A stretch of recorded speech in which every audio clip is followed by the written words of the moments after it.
Karen's backyard wasn't just a space, it was a stage, carefully set to reflect her vision of modern suburban sophistication.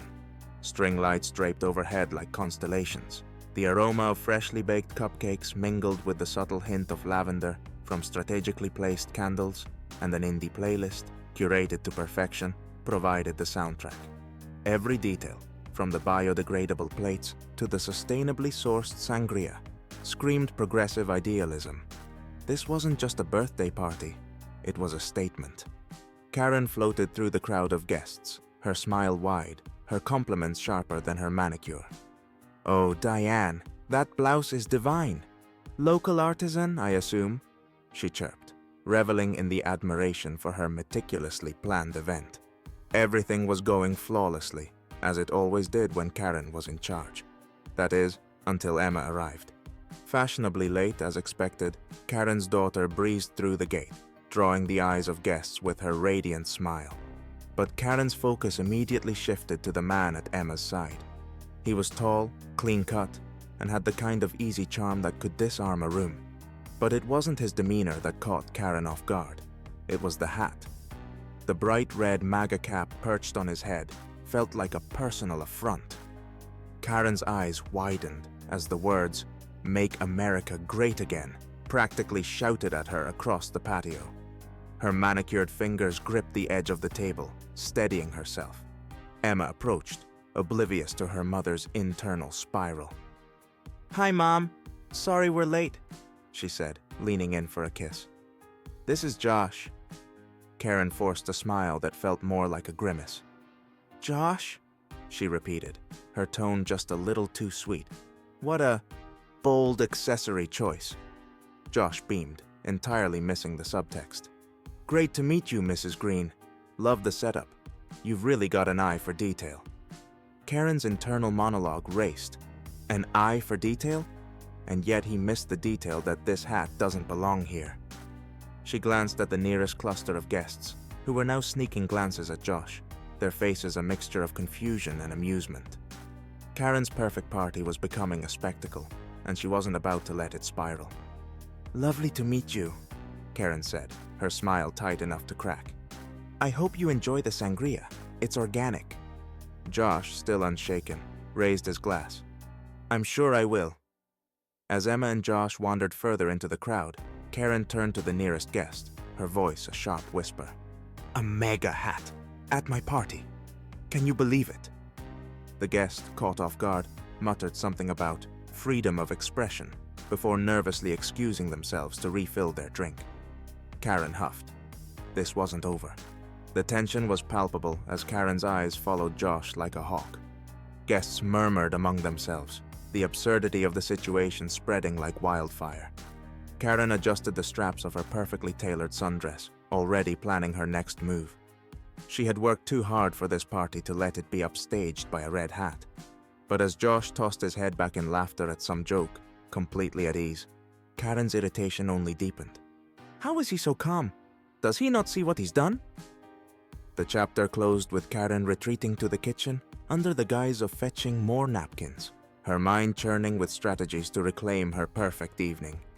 Meanwhile, Josh had just helped himself to another glass of sangria, blissfully unaware that the most politically charged battle of his life was about to begin, right next to the gluten-free cupcake tower.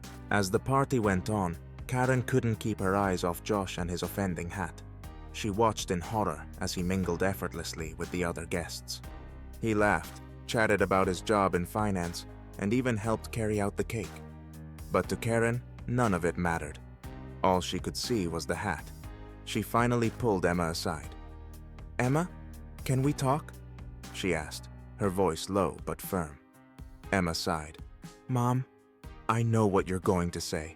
Please don't start." Karen glanced over her shoulder at Josh, who was busy entertaining a group of Karen's friends with what seemed to be a hilarious story. "Emma," Karen hissed, "I can't believe you brought someone wearing that to my party. What were you thinking?" Emma crossed her arms. "Josh is a good person, Mom. A hat doesn't define him." Karen shook her head. "It's not just a hat, Emma.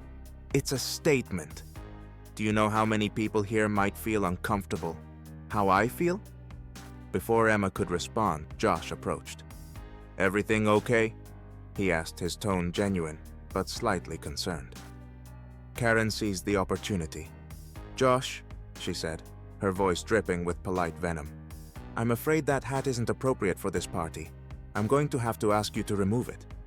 Josh blinked, taken aback. "Oh," he said, glancing at Emma. "I didn't mean to offend anyone. It's just a hat to me." "Well, it's offensive to me," Karen snapped, "and I think it would be best if you left." The party went silent. All eyes turned to Karen, Emma, and Josh. Josh hesitated, then nodded. "All right," he said, his voice calm. "If that's what you want, I'll go." Emma's face flushed with anger. "Mom, you're being ridiculous." Karen stood her ground, arms crossed, as Josh left the party without another word. The evening wore on, but the mood had soured. Karen tried to carry on as if nothing had happened, but whispers circulated among the guests. Emma was nowhere to be found, and Karen assumed she had left with Josh. The next morning, Karen was in the kitchen sipping coffee when the doorbell rang. She opened the door to find Emma standing there with Josh by her side. But this time, he wasn't wearing a hat. He was dressed sharply in a tailored suit, holding a leather portfolio. "Mom, we need to talk," Emma said, stepping inside. Karen frowned. "About what?"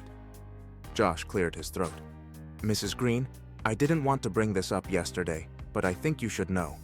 I'm not just Emma's boyfriend. I'm also the CEO of Green Enterprises." Karen's jaw dropped. Green Enterprises, her late husband's company, the company her daughter now partially owned. Josh continued, "I recently finalized a deal to acquire the majority stake in the company. Emma and I were planning to announce our engagement and the business partnership yesterday.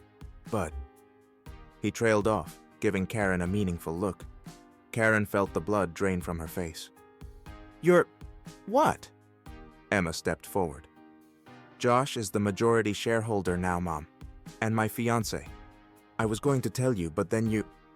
She gestured toward Karen, frustration evident in her voice. Karen was speechless. She stared at Josh, then at Emma, and finally down at the coffee table where Josh had placed the portfolio. Inside were the documents proving his position. I had no idea," Karen stammered.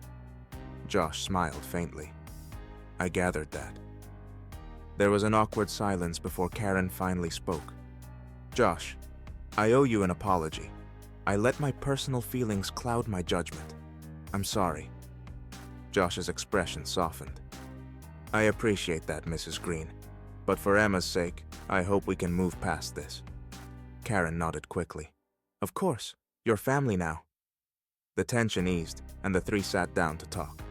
By the end of the conversation, Karen even managed to laugh at herself, admitting she might have overreacted. As Emma and Josh left, Karen watched them go, a mixture of relief and embarrassment washing over her. She'd learned a valuable lesson. Sometimes it's not about the hat, it's about the person wearing it.